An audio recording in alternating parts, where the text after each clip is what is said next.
तर आपण मागील व्हिडिओमध्ये पाहिलं होतं की 2 एक्झाम्पल पाहिले होते, जे आपण कसे सॉल्व करायचे ते पण पाहिले होते.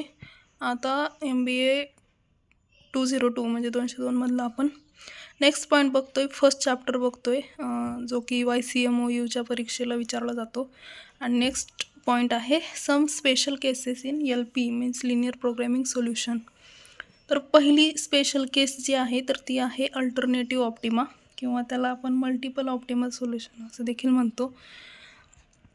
In two earlier examples, optimal value of objective function lies at one of the corner points of the feasible solution space, but it is also possible in some situations when optimal solution is not unique. म्हणजे ज्यावेळेस optimal solution जे unique नसतं किंवा त्याचे variables वेगळे वेगळे असतात, जसं की इथं दिलेलं आहे तसं की Z = 2x1 + 4x2 असं. मग इथं Z जे आहे तर ते 12 दिलेलं आहे. मग नेक्स्ट हे याच्यामध्ये it happens when objective function line equation of objective function is parallel to one of the line showing constraint in making the feasible space. हे पहिला पॉईंट झाला. दुसरा पॉईंट आहे अनबाउंडेड सोल्युशन. तर अनबाउंडेड सोल्युशनमध्ये असतं की ज्यावेळेस one or more decision variables can be increase indefinitely without violating any constraint, तर त्याला तिथे आपण अनबाउंडेड सोल्युशन म्हणतो. हा क्वेश्चन जो आहे तो येतो 5 मार्क्सला येतो.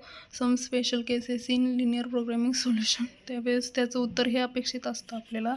की नंतर मग आहे इनफिजिबल. कन्स्ट्रेंट आर त्याच्यामध्ये इनकन्सिस्टंट असतात. Then no common feasible area can be obtain. This solution can only occur when some constraints are of less than or equal to and some constraints are of more than equal to, आपण त्याला म्हणू शकतो.